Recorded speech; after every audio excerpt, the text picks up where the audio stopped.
Ang aking kwento, Kuya Bari, ay hango sa totoong karanasan ng aking lolo noon.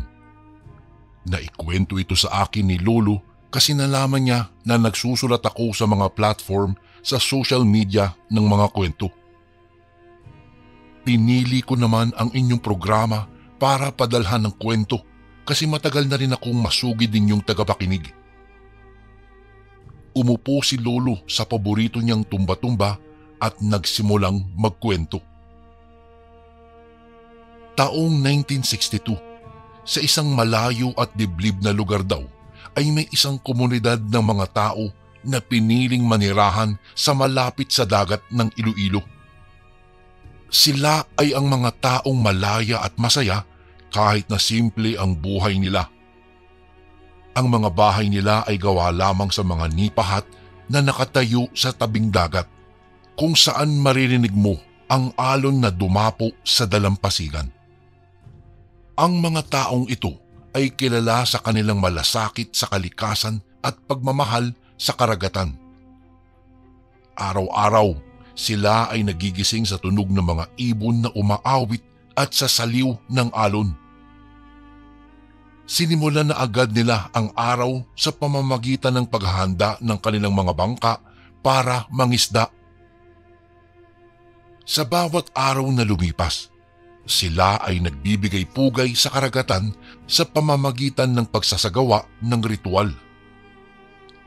Naghahain sila ng mga bulaklak at kahoy na sinasabing magdudulot ng kapayapaan at kaligtasan sa kanilang komunidad. Iginagalang at inaalagaan nila ang bawat yamang dagat na ibinigay sa kanila. Sa gabi, kapag madilim na at nakikita na ang kahangahangang kulay ng langit, ang buong komunidad ay nagtitipon-tipon sa baybayin. Dito daw sila naglalagay ng mga sulo na may liwanag na nakaayos sa isang mahabang hanay. Ang mga ilaw na ito ay naglalarawan ng mga bituin at nahahalin tulad sa kanilang mga pangarap at pag-asam. Sa ilalim ng mga tumatanglaw na ilaw, sila'y nagsasama-sama at nagbabahagi ng kanilang mga karanasan sa dagat, mga tagumpay at kwento ng kabayanihan. Ngunit hindi lamang sila limitado sa paggalugad ng mga yaman ng dagat. Sila rin ay nagtataglay ng natatanging kultura at tradisyon. Matatagpuan sa puso nila ang mga awit na nagpapahayag ng kanilang mga saloobin at pagsinta sa karagatan.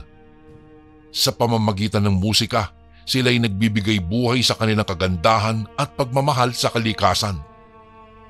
Ang mga sayaw ay sumasalamin din sa ritmo ng alon at pagsasama-sama ng mga tao sa komunidad. Sa loob ng komunidad na ito ay may konsepto sila ng pagtutulungan sa isa't isa, nagbibigay ng pagmamahal at suporta. Kung may hamon o kagipitan sila ay nagkakaisa upang malampasan ang mga ito. Ang tribo ay kilala sa kanilang matibay na samahan at harmonyang namamagitan sa kanila. Ngunit isang araw, dumating ang ilang mga dayo. Sa simula, ang mga dayong ito ay inabutan ng malugod na pagtanggap mula sa mga miyembro ng tribo. Walang may alam kung saan nanggaling ang mga dayo, ngunit sabi ng lolo ko, Kuya Bari, malalakas daw ang loob nila at ipinipilit na sila'y mas higit at may mas mabisang paraan ng mga ritual at kultura. Wala silang pakialam kung ang kanilang paniniwala ay sumasalungat sa mga pananaw ng ibang tribo na dinadayo nila. At sa hindi inaasahan na pagkakataon, unti-unti nilang sinakop ang mga kahaliling lupain at itinago ang kanilang tunay na motibo sa pagsisimula ng kanilang panunupil. Sa pagdaan ng mga araw, ang mga dayong ito ay nagsimulang isalangsan ang kanilang mga maling paniniwala sa mga taong naninirahan sa tribo. Pinilit nilang ipangalandakan ang kanilang kultura at relihiyon. Sinadya nilang itapon ang mga tradisyon at paniniwalang kinagisnan ng tribo. Palaging kinukumbinsi ang mga tao sa pamamagitan ng mga pagpupulong at matatamis na pangakong binitawan kasabay ng isang masaganang hapunan. Subalit, hindi natanggap ng tribo ang mga paniniwala at ritual na dinala ng mga dayo. Ang mga maling turo ay nagdulot ng kaguluhan, alitan at karahasan sa dating maayos na komunidad. Kaya marami ang tumanggi sa alok ng mga ito. Noong malaman ng mga dayo ang pagtanging iyon, ay nagalit sila at naglabas ng isang sumpa sa tribo. Ayon sa kanilang sumpa, sinasabi nilang ang tribo ay magdadanas ng kaparusahan at magkakaroon ng matinding kamalasan sa kanilang buhay. Simula noon ay nagkaroon ng isang malaking pagbabago sa tribo. Matapos ang isang matinding ulan, nagkaroon ng malakas na kidlat at kulog na sumabog sa kalangitan. Ang katahimikan ng lugar ay biglang nawala at napalibutan ito ng matinding kadiliman. Nagkaroon ng salot. Marami ang nakasakit sa hindi malamang dahilan. Ang salot na ito ay isang malalang epidemya na kumalat sa buong tribo. Nagdulot ito ng matinding sakit at pagdurusa sa mga miyembro ng tribo. Ang mga taong nagkasakit ay nagdanas ng lagnat, pagkahilo at matinding sakit ng katawan at tuluyang pagpayat. Ito ay pinaniniwalaang dulot ng sumpa na inilagay sa tribo mula sa mga kaaway nila upang hatiin at sirain ang kanilang komunidad. Ginawan ng paraan ng mga matatandang miyembro ng komunidad na gamutin ang mga sakit at labanan ang salot. Sinubukan nilang maghanap ng mga halamang gamot at iba pang natural na lunas. Ginawa nila ang lahat maski ang araw-araw na pagdarasal, ngunit parang tumalikod na lamang ang langit sa pagkakataong iyon. Dahil sa kabila ng lahat ng kanilang mga pagsisikap, hindi nila napigilan na dumami ang bilang ng mga nasasalantana ng salot. Ang mga pamilyang nagluluksa sa kanilang mga mahal sa buhay na nawala dahil sa salot ay patuloy na sumasamo sa mga Diyos at hinihiling ang kahabagan. Hanggang isang araw daw, sabi ng lolo ko, ay isang matandang kasama ng mga dayo ang bumalik sa nayon para magsalita sa isang pagpupulong. Sinabi niya na matatapos lamang ang sumpa kung aayon na kami sa kanilang mga kagustuhan. Bumalik ang mga dayo sa puok. Mas madami sa mga naunang grupo. Parang marami ang naduwag at ang ibang nagdadalawang isip noon ay nagpasyang sumanib na dahil sa nagaganap sa kanilang komunidad. Inakala nilang malalakas ang kalaban at hindi nila ito kaya. Ang tribo ay nahati sa dalawang grupo. Ang pagkakaisa ay biglang nabuwag dahil sa takot at pag-asang matigil ang sumpa at hindi na maging biktima ang alinman sa kani-kanilang pamilya. At dahil mas marami ang nakisapi na sa mga dayo, silang mga ayaw pasakop ay ginawang mga bihag at alipin, kasama na doon si lolo. Ang mga lalaking bihag ay ikinukulong at inilalabas lamang kapag sumisikat ang bilog na buwan. Ipinaparada sa buong puok na nakagapos ang kanilang mga kamay. Wala silang magawa kung hindi ang tumalima dahil nakatusok sa kanila ang mga sandatang pamugot. Hindi sila makalaban sa puwersa ng mga dayo. Bagamat takot, hindi sila nagpatinag na maski ang prinsipyo nila at paniniwala sa nakagawiang kultura ay sakupin ng mga dayong ito. Tumindig sila at di alintana ang mga parusang iginagawad sa kanila. Samantala, ang sumapi sa mga dayo ay nabigo dahil hindi naman nawala ang sumpa ng salot na sakit. Marami pa rin ang nagkakasakit at may pailan-ilan pa nga ring namamatay. Ang tinatamaan ng mga sakit ay parang nauupos na kandila na unti-unting nauubusan ng enerhiya hanggang sa igupo na ng labis na panghihina.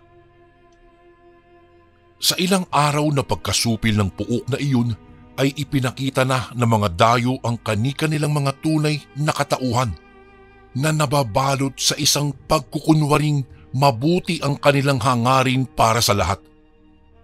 Inalis na nila ang kani-kanilang mga maskara at pinipilit na ang mga tao na sumunod sa kanila. Wala ng kapayapaan. Wala na ang tinatamasang kasarinlan. Wala na silang magawa sa pagkakataong iyon kung hindi ang tanggapin ang kaugaliang isinusubo sa kanila. May mga kaugalian silang mas hindi katanggap-tanggap, pero ang mga tao nagbubulag-bulagan at sabay sa agos sa takot na sila'y maparusahan. Nagpasakop sila sa mga dayong walang ibang hinangad kung hindi ang kaguluhan at kamatayan. Tumigil si Lolo sa pagsasalaysay at biglang nagpahid ng luha sa kanyang mga mata. Bigla daw niyang naalala ang panganay niyang anak na noon ay sanggol pa lamang. Ang kauna-unahang sanggol na inialay sa kinikilalang Diyos ng mga dayo. Sabi niya ay sapilitan itong kinuha sa kandungan ng ina at pagkatapos ng isang ritual at pagdarasal ay inilibing nila ng buhay ang sanggol na ito. May nabasa akong article na magpapatunay o mag-uugnay nito sa katotohanang noong unang panahon talaga ay mayroong ng ganitong mga practices ang mga tao na tinatawag ngayong infanticide. Tinuturing na itong krimen ngayon pero noon ay hindi sa maraming kadahilanan. Maaaring pagkontrol sa populasyon o kaya ay may depekto ang bata o mayroong propesya na magdudulot ng kapahamakan sa isang grupo o di kaya naman ay ang sanggol ay bunga ng pangangaliwa. Pero sa kaso nila Lolo noon, inialay sa Panginoon ng mga dayo ang sanggol. At dahil sa pangyayaring ito, ang asawa daw ni Lolo ay hindi na rin nalaman kung ano ang nangyari. Nawala na raw ito na parang bula lamang at walang makapagsabi kung tumakas o pinatahimik. Kinalamay ko si Lolo. Matagal bago niya ulit na ituloy ang kanyang pagsasalaysay. Pero hindi lang iyon ang masasamang kultura ng dayong iyon, Apo. Mas lalo akong naging interesado pagkatapos magsalita ni Lolo. Kapag sumapit daw ang bilog na buwan ay nagkakaroon ng labanan ang mga lalaki sa lugar. Ito ay ang tinatawag nilang pakikidigma. Para ito sa katanyagan at pag-ani ng respeto sa mga lalaking dayong mananalo sa labanan. Ang peklat at sugat nila ay itinuturing nilang simbolo ng katapangan at dangal.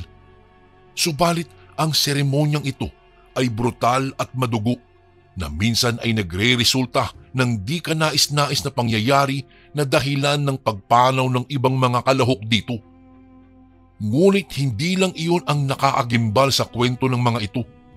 Ang mga dayo ay ipinalalaganap daw sa komunidad ang konsepto ng kanibalismo. Dahil pagkatapos ng madugong labanan, ang mga ulo ng mga natalo ang nagsisilbing tropeyo sa mga nagwagi at ang katawan ng biktima ay iniluluto at siyang inihahanda sa isang salo-salo. Pinatigil ko muna si Lolo Kuyabari sa kanyang pagkukwento dahil hindi kinaya ng sikmura ko ang aking narinig. Kung totoo nga ito at hindi katang-isip ng lolo ko, ay parang hindi ko talaga mailarawan sa isipan ko kung papaano nalulunok ng mga katribo nila ang handog na bagong paniniwala at kalimutan ang kulturang nakagisnan tungkol sa pagpapahalaga ng kalikasan at kapwa-tao. Pero hindi pa doon nagtatapos ang kwento. Tinanong ko si Lolo na papaano kung noong panahong iyon ay nagkataon lamang na mayroong kumalat na karamdaman tulad ng pandemyang naranasan nating noong 2020. Kasi hindi naman talaga ako naniniwala sa mga superpowers o kayang utusan ng tao ang kalikasan o kayang gumawa ng sumpa na ikapapahamak ng mga tao. Baka nagkataon lang. Iyon ang aking punto. Ngunit ang sagot sa akin ni Lolo, huwag ko raw maliitin ang galaw ng isang demonyo. Mayroong kinikilalang leader ang mga dayo at pinangalanan ito ni Lolo na Vicencio. Isang leader na nagtatanggi ng sarili at walang pakialam sa kapakanan ng kanyang mga nasasakupan. Palaging nagpapakita ng kapangyarihan at paminsan-minsan ay gumagamit ng kaharasan para lamang mapanatili ang kanyang kontrol. Sa kanyang pamumuno, dumaranas ang tribong ito ng matinding kahirapan at pagkakawatak-watak. Hindi niya iniintindi ang pangangailangan ng kanyang mga tauhan at mas pinipili ang sariling kagustuhan kaysa sa ikabubuti ng lahat.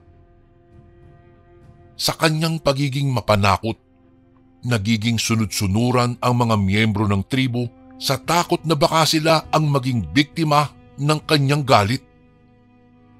Hindi nabibigyan ng boses ang mga taong may magandang layunin para sa tribong ito at ang buong komunidad ay namumuhay sa ilalim ng takot at pangamba. Bihirang makita sa labas ang lalaki at palagi itong namamalagi sa kubo niya kapag kaaraw. May isang oras o ilang minuto lang ata ito na nagpapakita, tapos ay babalik na naman ito sa kubo para magpahinga. Palagi rin daw itong seryoso at kung makipag-usap sa tao ay hindi makatingin ito ng diretsyo, mata sa mata. Kabilugan na ulit ng buwan.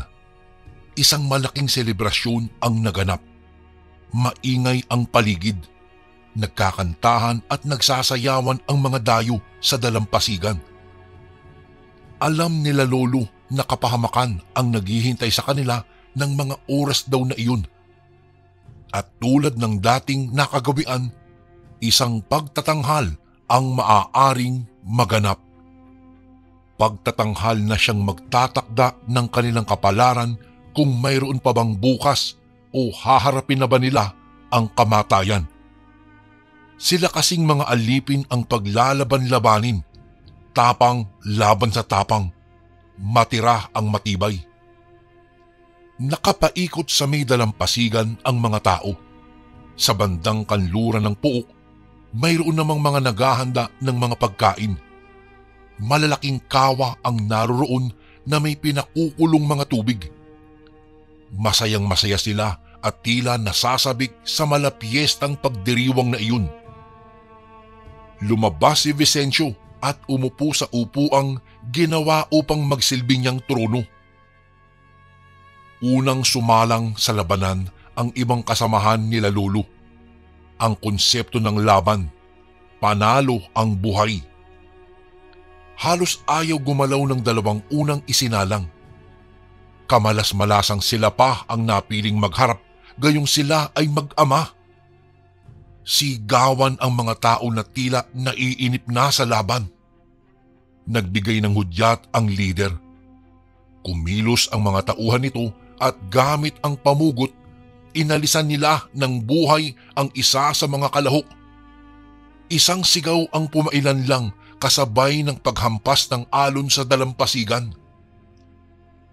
Pinulot ng mga tauhan ang bangkay at idiniretso ito sa bandang kanluran ng puok kung saan naroroon ang mga kusinero. Nagtinginan sila Lolo. Hindi nila magawang lumunok sa iniisip na kahihinatnan ng bangkay na ito.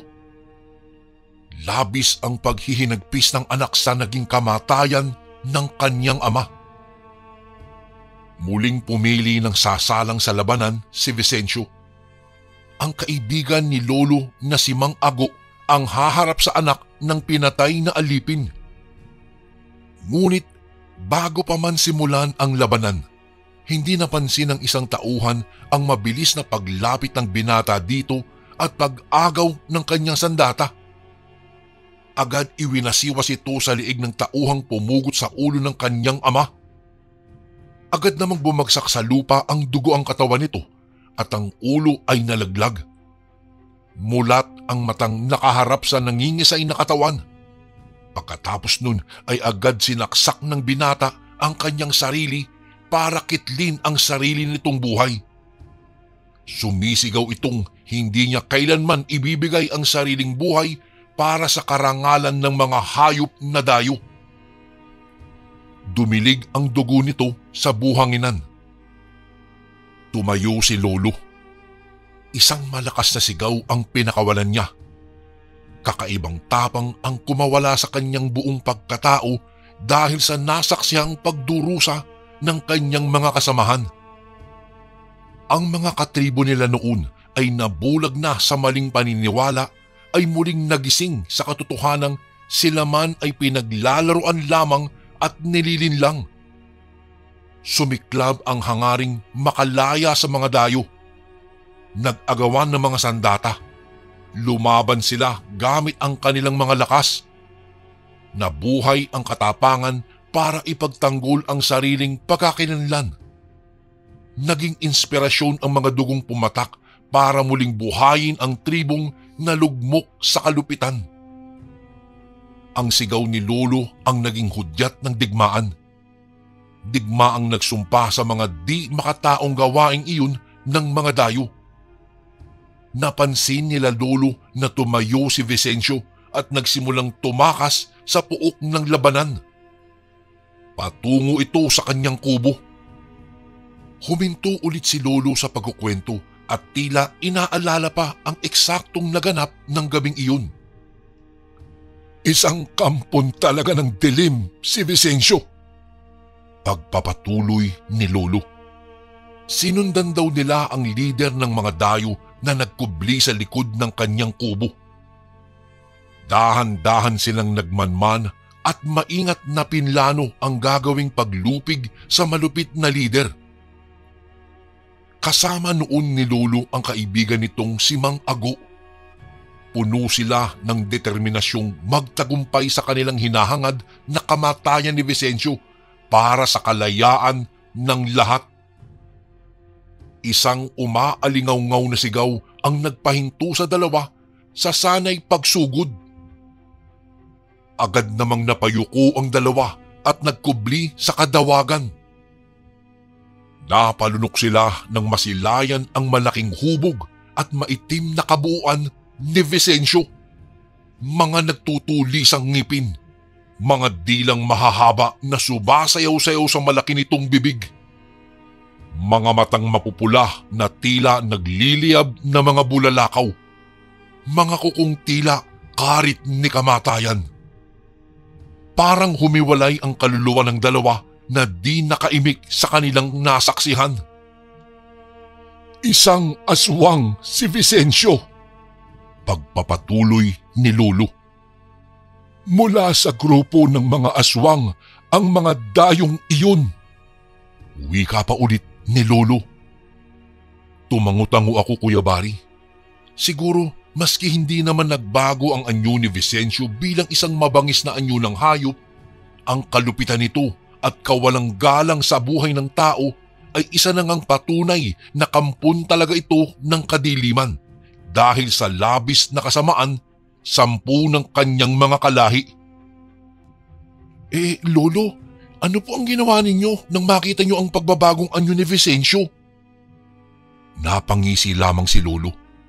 Hindi ko alam kung para saan ang ikinilos na iyon ng aking abuelo pero hindi ako nagtanong. Nakinig na lamang akong muli sa kanyang pagpapatuloy ng kanyang kwento. Bumalik daw sila sa lugar ng labanan. Sinalubong sila ng mga dati nilang mga katribo. Nagsusumigaw na sila nga ay malapit ng magtagumpay. Ngunit binalaan sila ni Lolo na mayroon pa silang mas matinding laban na dapat harapin. Hindi na nagulat ang ilan sa mga kasamahan nila nang sabihin ni Lolo ang tungkol kay Vicencio. Mayroon na rin palang naging usap-usapan na kumakalat tungkol sa leader. At ngayong napatunayan na hindi gawa-gawa ang kwentong iyon, isa sa mga katribo nila Lolo ang nagsabing nakapaghanda na siya para sa paghaharap nilang ito sa aswang. May mga nakabaong buntot pagi sa buhanginan. May mga patalim din na gawa sa binsol o tinik mula sa buntot ng pagi.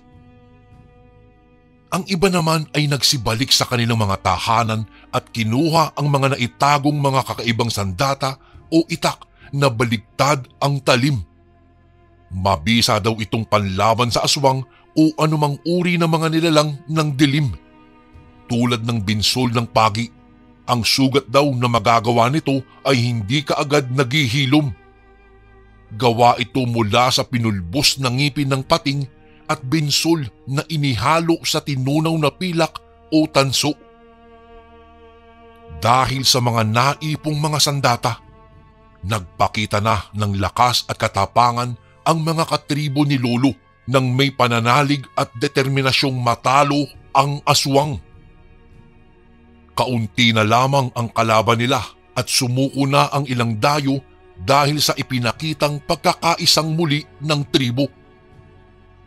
Ang paghahangad nila na maprotektahan ang kanilang mga mahal sa buhay ang nagsilbing inspirasyon para hangarin nilang muli ang kapayapaang minsang tinamasa. Iisa ang pangako nila sa isa't isa, ang tapusin ang sumpa sa kanilang tribo. Lumabas ang aswang at determinado ring itong labanan ang tribo. Matindi ang labanan, ngunit ang mga taga-nayon ay lumaban ng may di natitinag na determinasyon. Ipinaglaban nila ang kanilang mga anak, kanilang tahanan at ang kanilang kalayaan. Si Vicencio ay mas lalong naging desperadong ipakita ang angking lakas nito at kapangyarihan sa mga tao. Ang malakarit niyang mga kuko ay nakakitil pa ng buhay at nilasapa ang sariwang dugong nagmantsa rito. Gayunpaman, nanindigan ang mga taga-nayon. Pinagtulungan nila ang aswang sa pamamagitan ng kanilang sariling paniniwala kung papaano ito magapi. Ang mga sulong dating tumatanglaw sa dilim ng gabi ay muling sinindihan. Ang mga sandatay itinarak sa katawang pilit na nanlalaban. Subalit ilang sandali ang nakalipas. Ang aswang, ang lakas, ang galit ay unti-unting humupa at humina. Nagsisigawan ang mga natirang buhay sa tribong iyon. Bagamat bugbog at duguan ang ilan, ay puno sila ng pagmamalaki at kaginhawaan sa nakamit na tagumpay. Ang katapangan at pagkakaisa ang nagpanalo sa kanila laban sa kinatatakutang lider ng mga dayo. Ang lahat ay nagalak dahil muli ay napatunayan ang kasabihang kailanman ay hindi nagwawagi ang kasamaan laban sa kabutihan. Pinasalamatan nila ang isa't isa. At ang alaala ng kanilang tagumpay ay nagsilbing paalala na sa pamamagitan ng pagkakaisa, kagitingan at katatagan, malalagpasan nila ang anumang hamon na maaaring dumating sa kanila. At ang kwentong iyon ni Lolo Cuyabari, natutunan ko na maaari ding gawin sa panahong ito na lahat tayo ay may kakayahang gumawa ng mga dakilang bagay kapag tayo ay nanindigan bilang isa. Lolo, ano po bang nangyari pagkatapos ng laban ng iyon? Sabi niya, ang nangyaring karahasan sa lugar ay hindi na ulit napag-usapan pa at nanatiling sikreto lamang hanggang sa kasalukuyan. Mas pinagtuunan nila ng pansin ang pagbuo ng isang plano upang muling makabangon ang kanilang nayon. Nagsama-sama ang mga mangingisda, mga matatanda ng lugar, mga bata at mga manggagamot at ang kanilang leader sa pagpapasya na ibukas ang kanilang puok para sa ibang grupo ng tao.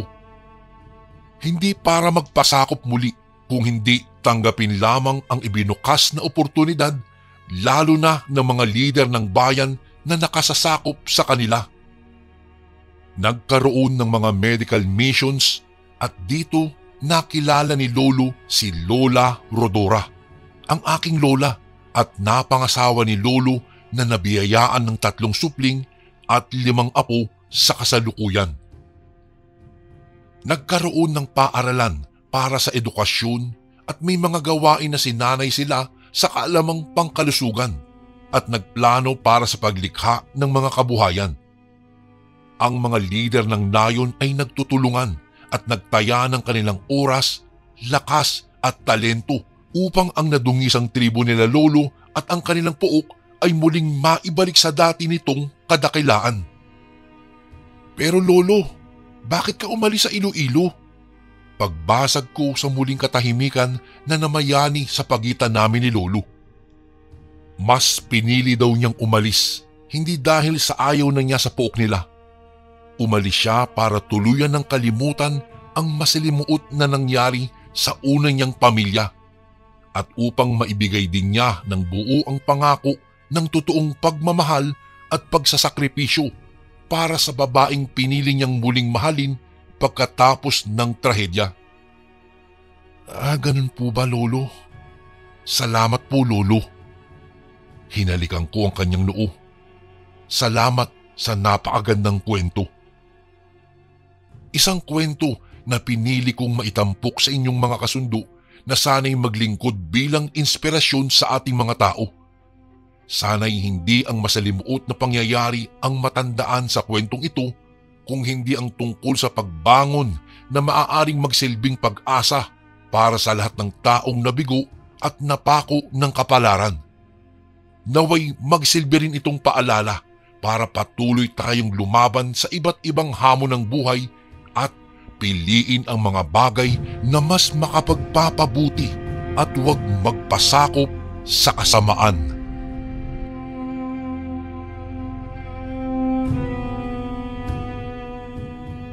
Isang mapagpalang araw po sa inyo, Kuya Bari. Tawagin mo na lang po ako sa pangalang Toto.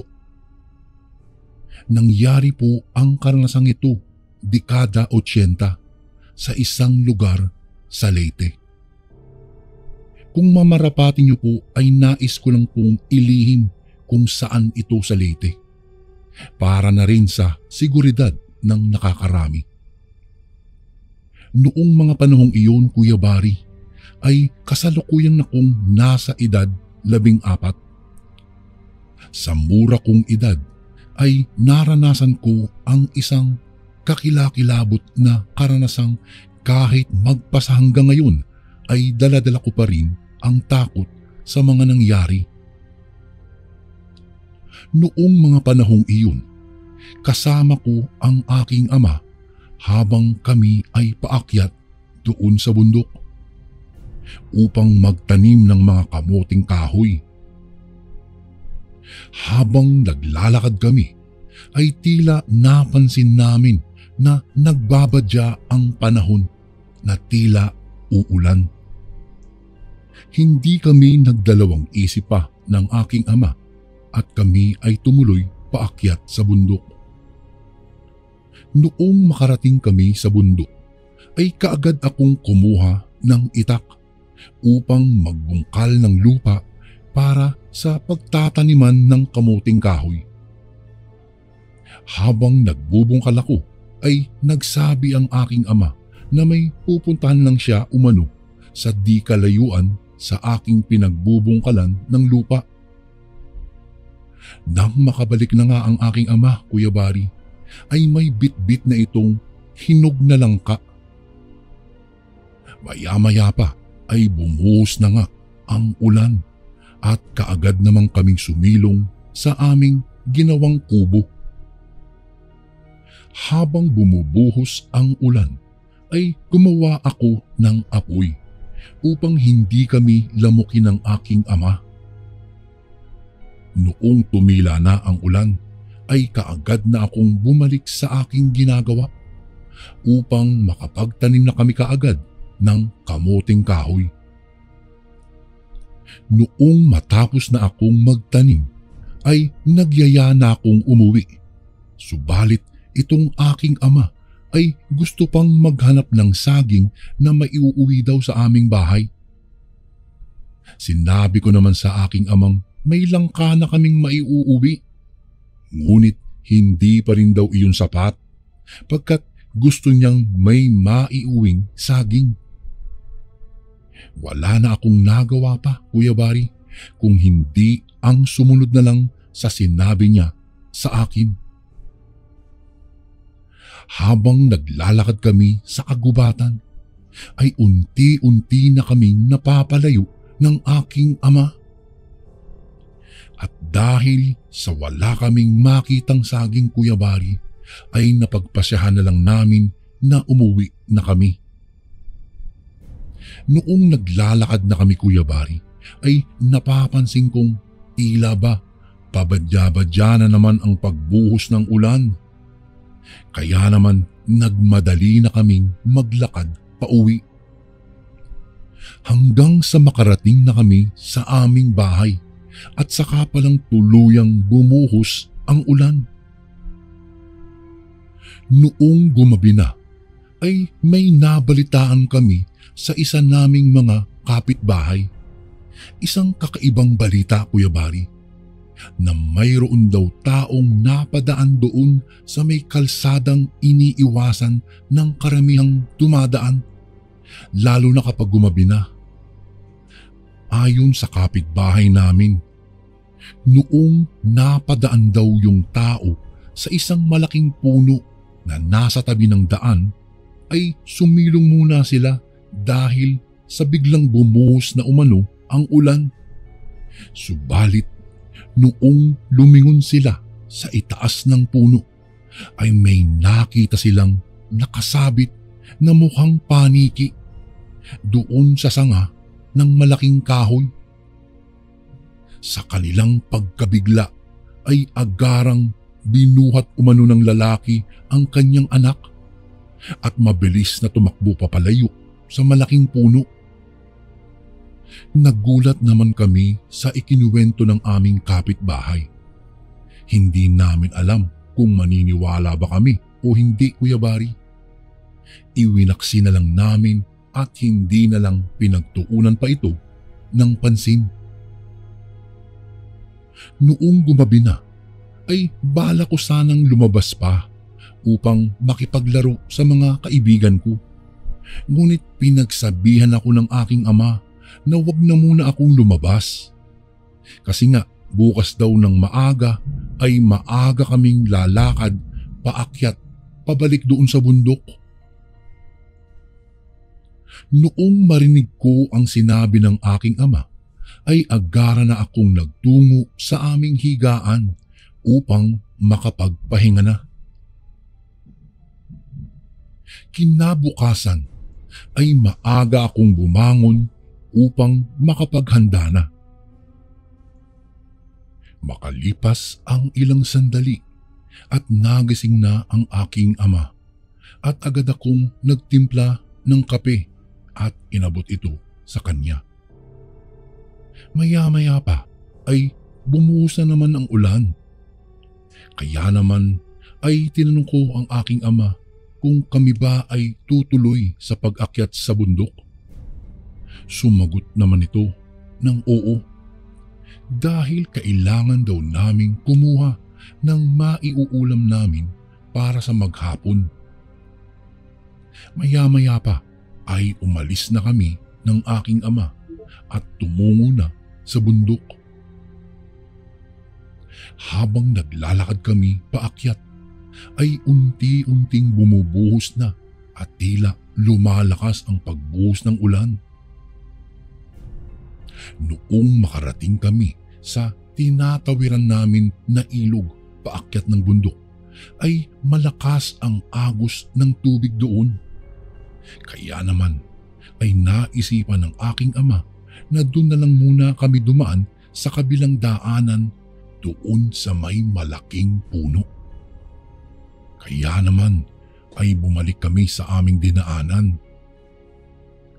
Habang naglalakad kami ay may nakita kaming isang matandang babae doon sa unahan namin na naglalakad at ito ay basang-basa sa ulan. Hanggang sa napadaan na kami sa malaking puno. Nakita namin ang matandang babae, Kuya Bari, na biglang tumigil at humarap ito sa puno. Hindi naman namin pinansin ang aking ama dahil akala namin ay sumisilong lang ito. Kaya ipinagpatuloy lang namin ang aming paglalakad hanggang sa nakalagpas kami sa matanda. Noong makarating kami ay inabot na kami ng tanghali sa bundok dahil sa sobrang maputik at madulas na ang aming dinaanan. At noong makarating kami ay agad naman kaming naghanap na ng aming mauulam para sa araw na iyon. Dahil sa sobrang lakas ng ulan, Kuya Bari, ay nahirapan kami ng aking ama na maghanap ng mauulam namin.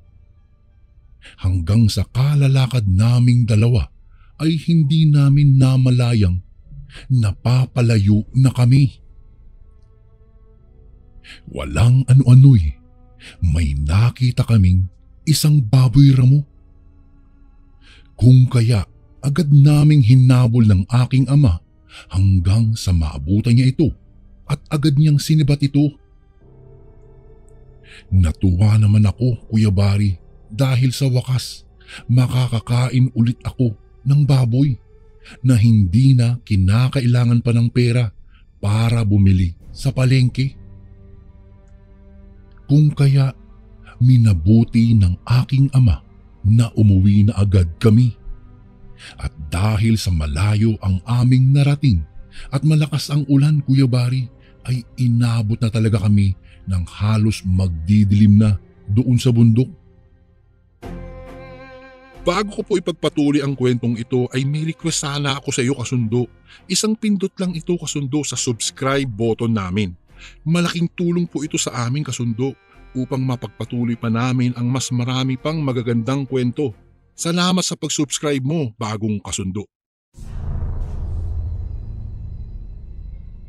Nagmadali na kami upang hindi kami abutan ng dilim sa daan.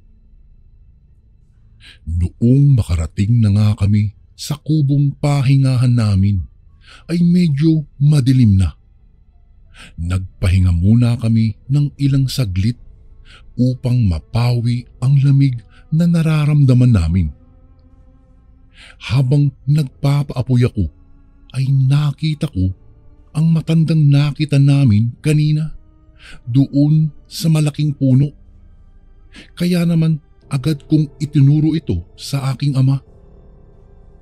Noong tignan niya naman ang itinuro ko ay wala naman siyang nakita.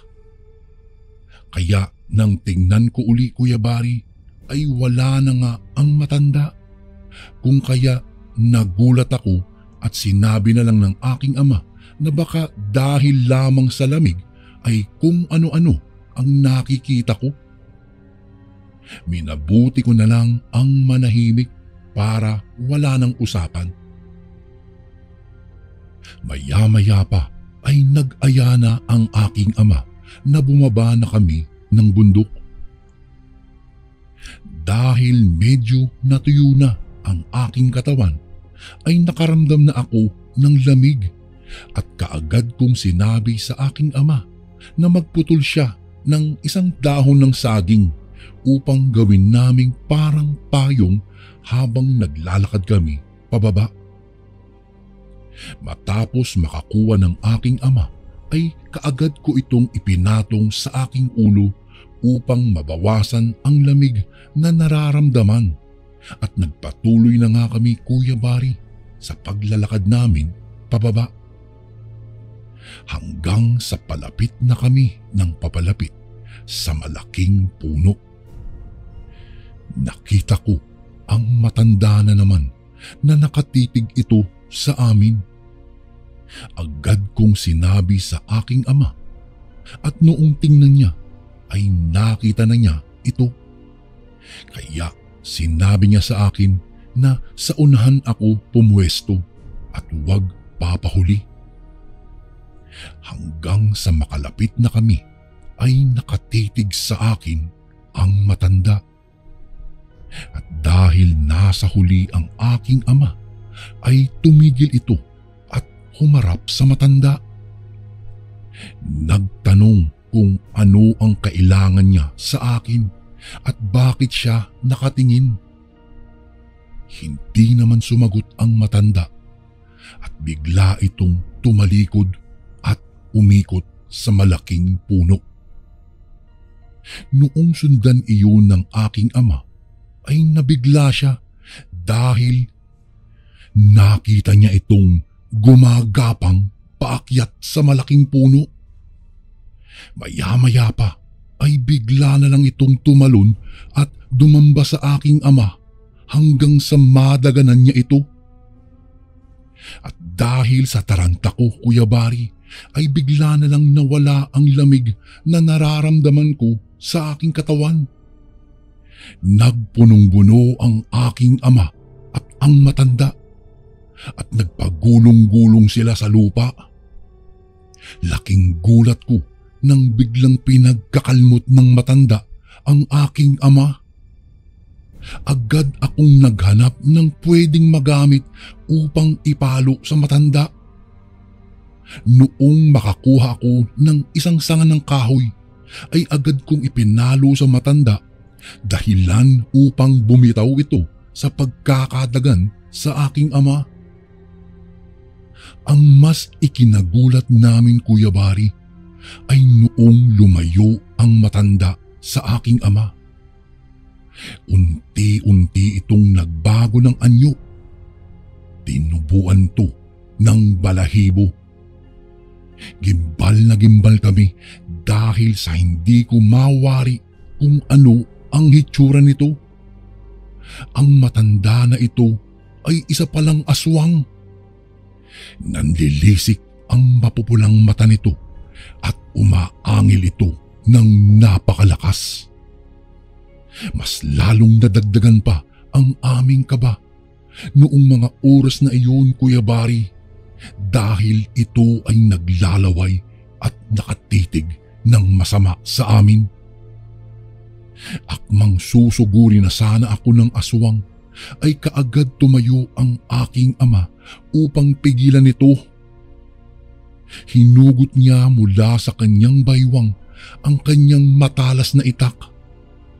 At noong mahawakan ito ng aking ama, kaagad itong inundayan ng saksak sa likuran, dahilan upang mapahiyaw ito dahil sa sakit.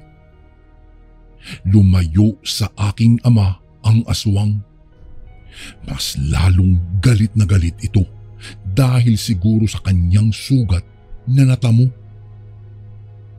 Ang buong akala naming, Kuya Bari, ay maglalaho na ito. Ngunit sumugot ulit ito sa aking ama.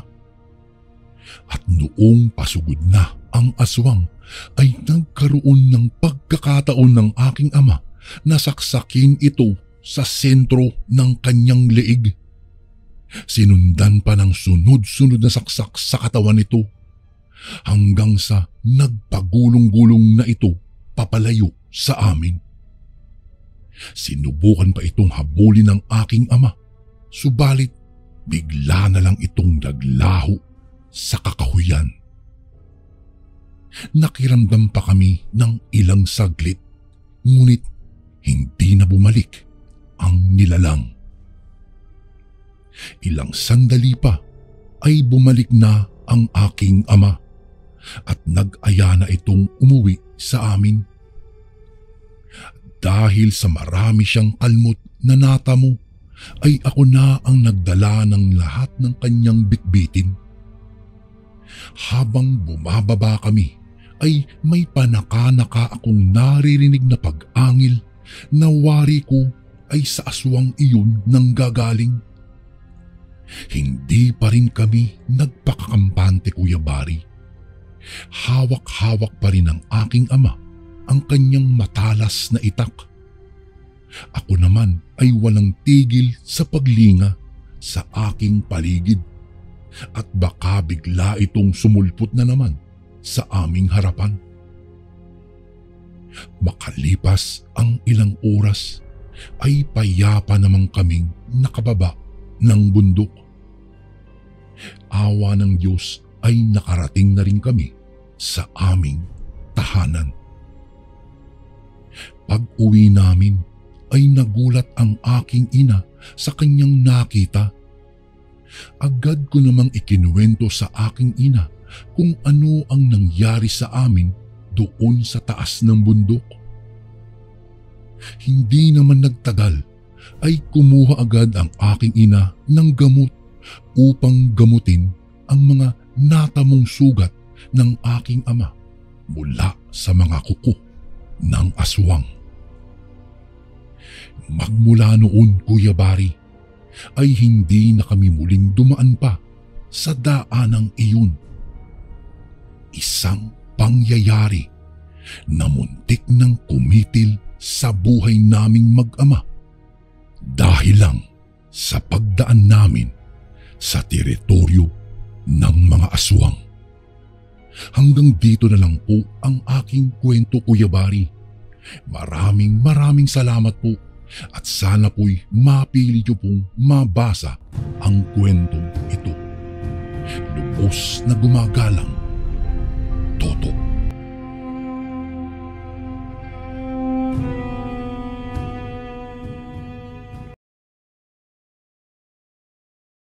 Magandang araw po sa inyo, Kuya Bari.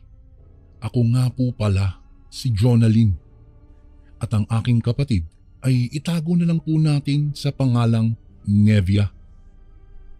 Bata pa lamang po ako ay hindi lingid sa aking kaalaman ang mga bagay tungkol sa mga kababalaghan. Madalas akong kwentuhan noon ng aking mga magulang. Marami kasi silang naging karanasan sa mga ganoong bagay at maging kami nga ng aking kapatid ay ganoon din. Sa pagkakatanda ko po, Kuya Bari, nasa 5 buwan na rin kaming nakatira noon sa bahay ng tiyahin ni Papa nang una akong makaranas ng isang kakaibang bagay. Nang mga oras kasing iyon ay gising na ako, ngunit mas pinili kong pumikit. Nakikinig lang ako sa ingay sa paligid, lalo na at naghahanda noon si Mama. Maaga kasi siya kung umalis sa bahay upang pumunta sa palengke upang magtinda sa aming pwesto doon. Hanggang sa matapos na si Mama sa kanyang mga ginagawa at nagpaalam na itong aalis. Hindi naman ako sumagod sa kanya para isipin niya na tulog pa rin ako. Narinig ko na lang mula sa silid naming magkapatid na bumukas na ang pintuan ng aming bahay. Pahiwatig na nakalabas na ang aking ina. Dahil doon ay nagpasya naman akong bumalik na sa aking pagtulog dahil naiisip kong sayang ang oras. Ilang sandali lang ang nakaraan ay narinig kong bumukas na naman ang pinto ng aming bahay. Nagtaka ako dahil sa nangyari, dahil nakasanayan kong kapag nakaalis na ang aking ina ay hindi na ito bumabalik pa. Sa kadahilanang hindi naman siya makakalimutin sa mga bagay na dadalhin niya sa kanyang pag-alis. Subalit kahit na ganoon ay naisip ko pa rin na baka si Mama nga iyon, kung kaya hinayaan ko na lang. Nagmatsyag ako sa mga susunod na mangyayari. Binabantayan ko rin ang muling pagbukas ng aming pintuan kung sakaling lalabas muli ang aking ina. Subalit, ilang minuto na ang nakaraan, hindi pa rin ako nakaririnig ng pagbukas ng aming pinto. At dahil doon ay hindi ko na napigilan ang aking sarili. Nagmulat na ako ng aking mga mata upang sana ay bumangon mula sa aking pagkakahiga. Ngunit noong pagmulat ko pa lang ay nahintakutan na ako. Biglang lumamig ang paligid. Napatingin ako sa aking uluhan at laking gulat ko nang makakita ko ng isang parang puting bagay na lumulutang. Tila nanigas din ang aking katawan dahil sa mga bagay na pumapasok sa aking isipan. Hindi ko na rin inaalis ang aking paningin doon sa nakalutang na puting bagay hanggang sa nararamdaman kong tila may malamig na kamay ang humahawak sa aking noo. Ilang sandali pa ay nakaramdam din ako ng kirot sa aking pisngi. Walang ano-ano ay bigla akong napabangon sa aking pagkakahiga. Hinabol ko ang aking hininga habang nakatingin sa aking kapatid na noon ay nakaupo sa aking harapan at nag-aalala dahil sa nangyayari sa akin. Ate, uy, anong nangyayari sa'yo? Bakit ka umuungol habang nakatingala? Tanong nito sa akin. Napatingin ako sa kanya dahil sa naging tanong niya. Ha? Hindi mo ba nakikita ang nakikita ko? May parang puting bestida, ayan, sa... Hindi ko na naituloy pa ang aking sasabihin dahil nang tingnan ko ang parte kung saan ko nakita ang puting bagay ay wala na ito doon. Napailing na lamang ako bilang tugon sa aking kapatid at sinabing tila panaginip lamang pala iyon. Tila hindi naman siya kumbinsido sa aking sinabi. Ngunit hinayaan ko na lamang siya at bumalik na sa aking pagkakahiga. Inakala ko noon na panaginip lang talaga ang bagay na iyon. Naisip ko pa ngang paano magkakaroon ng parang white lady sa aming bahay. Gayong wala namang sinasabi ang tiyahin ni Papa na may nangyaring hindi maganda sa bahay na iyon. Lumipas ang mga araw, ngunit hindi ko na rin naranasan pa ang bagay na iyon. Hanggang sa isang gabi, dalawa lamang kami ng aking kapatid sa aming bahay. May burol kasing pinuntahan ng aming mga magulang. Noong mga oras na iyon ay nakahiga na kami sa aming tulugan. Nakapikit na rin noon ang aking kapatid. Hindi ko naman alam kung bakit hindi ako makatulog dahil pakiramdam ko ay mayroong nagmamasid sa akin. Pinilit ko na lamang ang aking sariling matulog hanggang sa nagtagumpay nga ako. Siguro po mga bandang 10:00 na ng gabi ay naalipungatan ako dahil may naririnig akong tila pag-iyak. Dahan-dahan kong iminulat ang aking mga mata. Noong makamulat na ako, tiningnan ko ang higaan ng aking kapatid, ngunit wala siya roon. Nakapatay kasi ang ilaw sa aming silid ng gabing iyon. Muli akong nakarinig ng paghikbi at pag-iyak. napagtanto kong boses iyon ng aking kapatid. Hinanap ko, Kuya Bari, ang iyak at hikbi na iyon. Dahan-dahan akong naglakad patungo sa aming sala. Iniligid ko ang aking paningin, ngunit wala siya doon. Dahan-dahan pa ako na naglakad patungo sa aming kusina at doon na halos nawalan ako ng ulirat sa aking nakita. Nakita ko ang aking kapatid na nasa ilalim ng aming lamesa habang ito'y nakatingin sa isang puting malabong bagay na sa tingin ko ay iyon ang nakita ko nung isang araw. Takot na takot ang aking kapatid at halos ito'y nangihina na sa kaiiyak.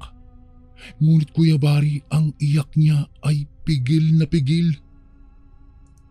Ang hindi ko inaasahan, Kuya Bari, ay biglang lumingon sa akin ang puting bagay na hugis tao. Nakakatakot ang kanyang itsura dahil butas ang kanyang mga mata. Tagusan ang kanyang katawan.